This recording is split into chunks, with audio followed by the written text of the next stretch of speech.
강원도 횡성군의 한 타이니하우스 제작 공장을 찾아왔습니다. 이곳에선 보통 6평에서 12평 사이 다양한 디자인과 크기의 타이니하우스가 제작된다고 합니다. 저희는 이제 그 판넬 그리고 목조, 전 아파트나 이런 주거시설보다는 좀 다르고 이동식 주택을 제작하고 있어요. 이동식 주택. 네. 오늘은 타이니하우스의 기초인 바닥 작업이 진행되는 날입니다. 철판 위에 하중을 버틸 수 있는 바닥 전용 합판을 올리는 작업이 한창입니다. 마실 때 여기는 순로, 여기는 앞로 이렇게 해서 정확하게 힘이 안 벌어지게 딱 위아래를 다 메꾸는 거예요. 두 합판이 완벽하게 밀착할 수 있는 구조로 끝부분이 제작되어 있습니다. 그런데 작업자가 합판을 커다란 새망치로 두드립니다.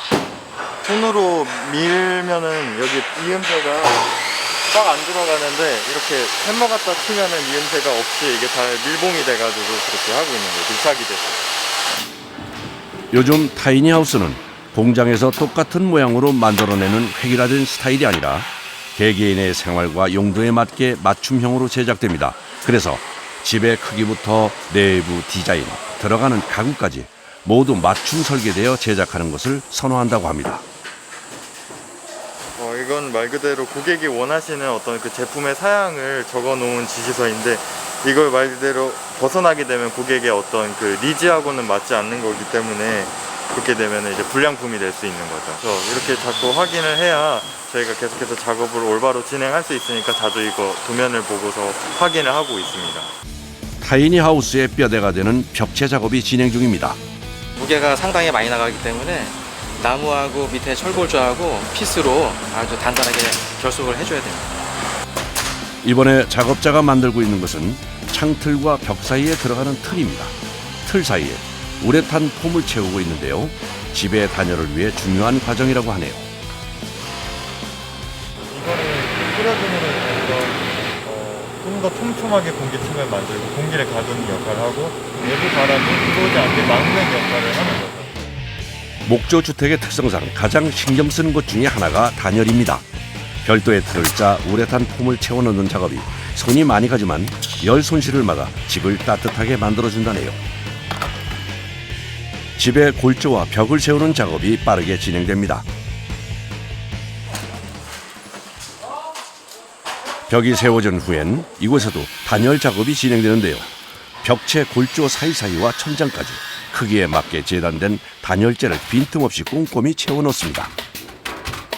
인슐레이션을 해갖고 이게 하나의 그 외풍 방지 그거요. 보온 외풍. 주 목적 단열이죠. 네. 타이니하우스의 외형 제작이 끝나면 이번에는 바닥 단열이 진행될 차례입니다. 호이스트로 집체를 들어올려 공중에 매단 후 하단부로 들어가 작업을 합니다. 바닥 단열이 제대로 되지 않으면 집이 추울 뿐 아니라 습기가 올라오는 문제가 생길 수도 있습니다. 그런데 갑자기 작업자가 구멍 난 곳에 면장갑을 끼우기 시작합니다. 여기 폼을 쌓아야 되니까 이게 막히면 안 되잖아요. 지금 여기 막는 부분은 막히면 안 되는 부분이에요? 이게 이제 안에 여기가 화장실이거든요. 그래서 이제 그 배관이 나오는 곳이라서 상하수도 배수구가 막히지 않게 처리를 한 후엔 작업자가 우레탄 폼을 뿌릴 준비를 합니다. 완전 무작을 하시네요. 네. 단열재로 사용하는 우레탄 폼은 호스를 통해서 발포하는데요. 뿌리는 과정에서 미세한 입자가 많이 날려 호흡기로 들어갈 수도 있고 피부에 달라붙으면 떼어내는 것이 힘들어서 마스크와 보안경, 작업복 착용이 필수입니다. 우레탄 폼 분사 작업은 빈틈없이 두껍게 뿌려주는 것이 중요한데요. 작은 구멍이라도 있으면 요즘처럼 추운 겨울엔 바람이 들어가 단열에 문제가 생길 수 있다고 합니다. 하하, 다 뿌리니 눈이 덮인 것처럼 아주 깔끔해졌네요. 용질 우레탄 폼이라는 건데요. 이게 연질 우레탄 폼에 비해서 단열이나 방수 효과가 매우 뛰어나거든요. 그래서 이제 고객님들이 겨울에 추위나 또 습기가 올라오는 것을 방지해주기 때문에 매우 좋을 겁니다. 다른 작업장에선 천장 골조를 세우는 작업 중입니다.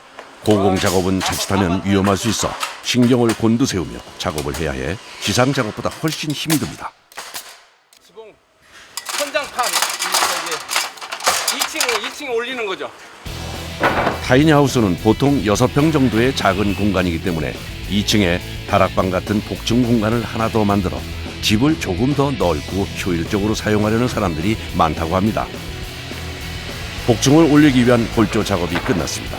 이제 합판을 올려 천장을 만들어줘야 하는데요.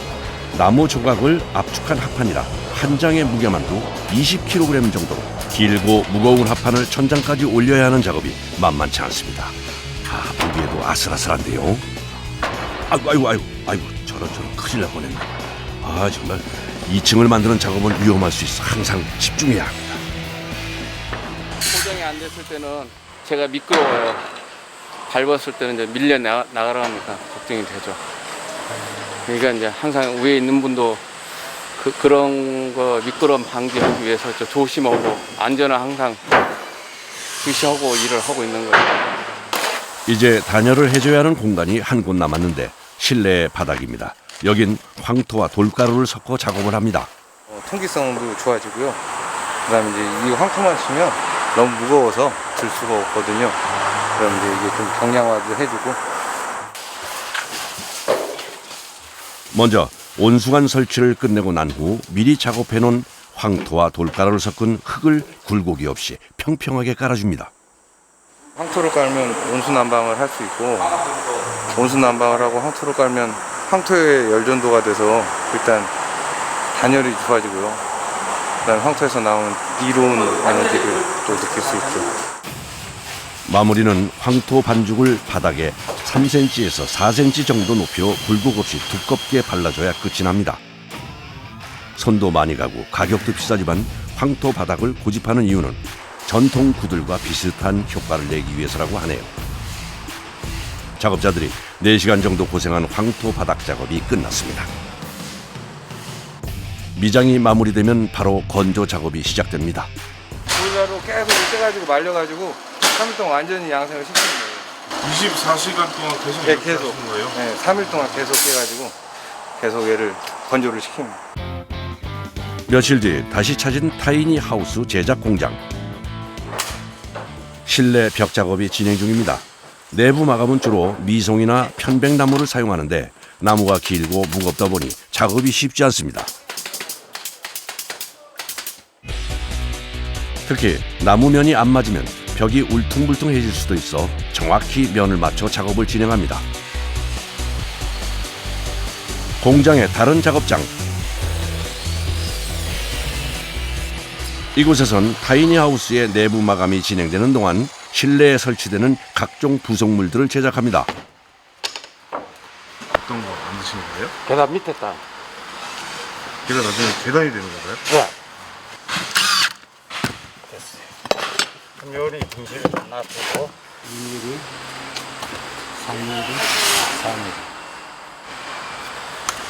이게 이제 계단 판을 갖다가 다른 판을 갖다 파는 거예요. 루타로 생각해가지고 만들었어요. 여기에 나중에 여기 요렇게 파지거든. 얘로 파져요. 거기에 이제 지탱할 수 있는 자리가 예, 안에 파져요. 홈이 되는 거예요.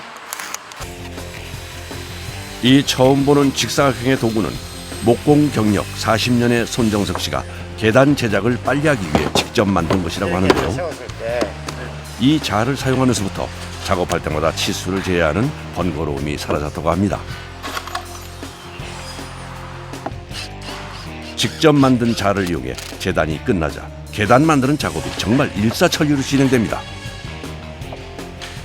계단 만드는데 이 하나 만드는데 하루 넘게 걸렸어요. 그래서 이렇게 하다가는 도저히 안 되겠다. 이게 이제 빨리빨리 만드는 방법을 찾겠다 해가지고 지금 만드는 것이 또 그런 틀도 그래서 만들었고. 지금처럼 불편한 것을 해결하기 위해 스스로 도구를 만드는 능력은 오랜 시간 한 우물을 판 시간이 만들어준 노하우인 듯합니다. 완성된 계단에 설치를 시작하는 작업자.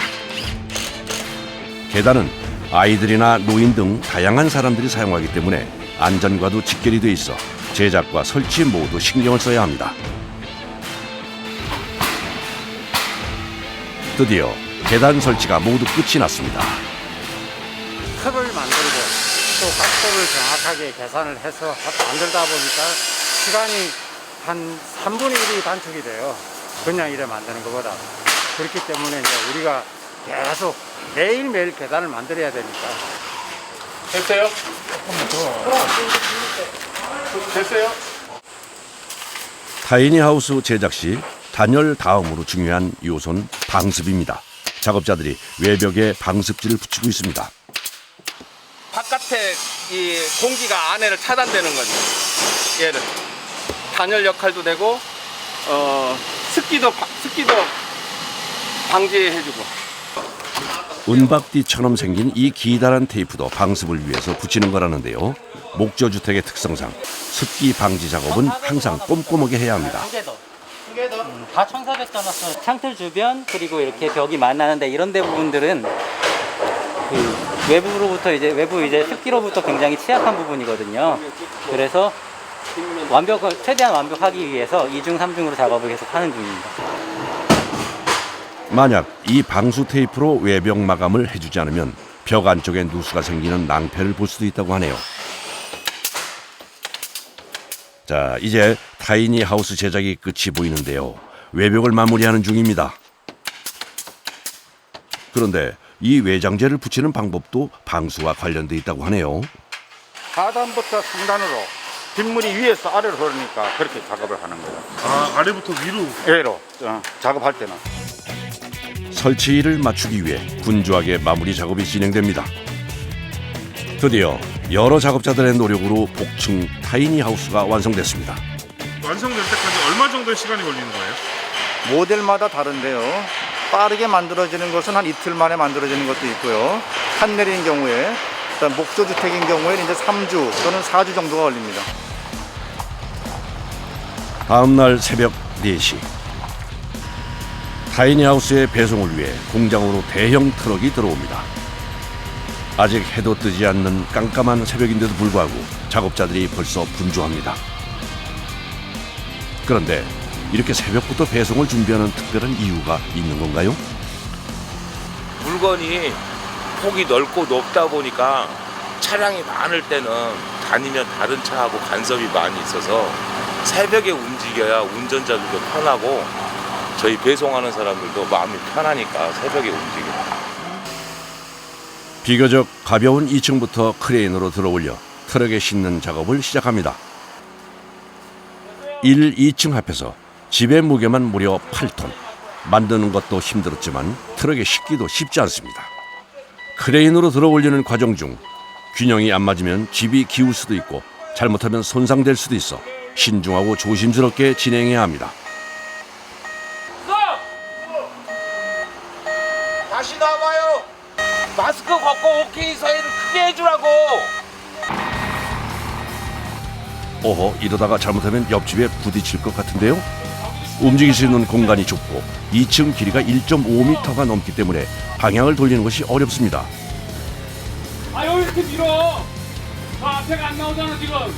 우여곡절 끝에 간신히 트럭에 올렸습니다. 이 차가 이 물건 실기에는 약간 조금 오버해요. 근데 큰 차가 또 못 들어와. 큰 차가 큰 크레인 여기 와서 들어서 실기가 좀 그래. 드디어 타이니하우스를 실은 트럭이 시공 현장으로 출발합니다. 강원도 홍천의 설치 현장. 그런데 도로폭이 좁고 사방이 나무로 둘러싸여 있어 대형 화물차가 들어가는 곳이 만만치 않습니다.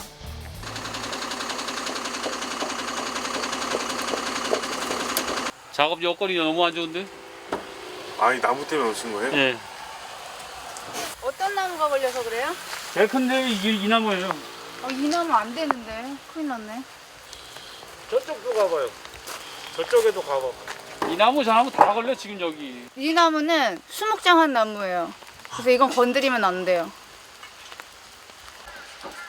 어머니의 수목장을 진행한 의미 있는 나무를 다치지 않게 하려고 방향을 틀어 다른 나무의 가지를 자르기로 결정했습니다. 나무를 자르지 않고는 트럭이 들어갈 수 없어 어쩔 수 없이 내린 결론입니다. 오케이, 오라. 더. 됐어? 반대로 이제 못 오시. 네, 그 상태로 들어와. 서서히 움직이는 자동차. 힘들게 설치 장소 앞까지 오는 것은 성공했지만 설상가상으로 비까지 와서 바닥이 꺼진 상태. 작업을 위해 부랴부랴 바닥에 널빤지를 설치합니다. 겨우 바닥을 높인 후에야 크레인에 거치대를 내립니다. 노면 상태가 현재 안 좋잖아요. 포장 들어가기 때문에 언제든지 끼우러질 수 있거든요. 이 중량이 이게 1층만 한 6톤 넘어가요. 무게 자체가. 그리고 이제 뒤에 보시다시피 저렇게 뒤로 쳐져 있잖아요. 중량비가 안 맞거든요. 그러니까 그거를 맞춰줘야 되거든요. 타이니하우스의 설치가 시작됐습니다. 얼마나 당겨야 돼? 저 뒤에 걸려서 안 돼. 들어봐. 좀 들어봐. 저 닿잖아. 나무 다시 나. 크레인 뒤쪽이 이제 지지대가 이렇게 떴다 그러네요. 그래서 포크레인으로 뜬 자리를 힘받게 누르고 지금 다시 내릴 것 같아요. 이 상태로 내리면 차가 이렇게 같이 딸려 올라오니까. 집의 무게를 못 이겨 크레인의 뒷부분이 들려버린 상황. 임시 조치를 하고 설치 작업이 속행됩니다. 1층 설치를 끝내고 이제 2층만 남았는데요. 2톤이 넘는 집을 정확한 위치에 내려놓는 것은 꽤 힘든 작업입니다. 그쪽에 만나봐. 잠깐. 내려! 됐어? 이제야 겨우 1층과 2층이 모두 제자리에 안착했습니다. 접합 부위를 붙여주기만 하면 설치가 끝나는데요. 먼저 못으로 고정한 후 우레탄 폼을 쏴 이음새 부분을 빈틈없이 밀착시켜주고 그 위에 나무를 덧대 깔끔하게 마무리합니다. 만나는 부분에서 바람이 새거나 물이 들어오거나 할 수 있기 때문에 단열하고 방수를 제일 중점적으로 두고 이제 작업을 하고 있습니다. 설치가 완료됐습니다. 눈길 닿는 곳마다 온통 나무인데요. 자연으로 떠나고 싶은 도시인의 로망을 이루어주는 작지만 행복한 공간입니다. 나 2층에서 자야지 오늘. 올라가봐. 아니 내가 2층 잘 거야. 나와봐. 우리 같이 자야지. 여기가 진짜 뷰가 너무. 그림 같은 공간 어떻게 사용할 계획이실까요? 주말 농장으로 이제 한번 좀 일도 하고 아이들과 뛰놀다가 밤에 좀 자고 싶었는데 늘 예전에는 겨울에는 올 수가 없었는데 이제는 겨울도 충분히 즐길 수 있을 거라 생각이 듭니다.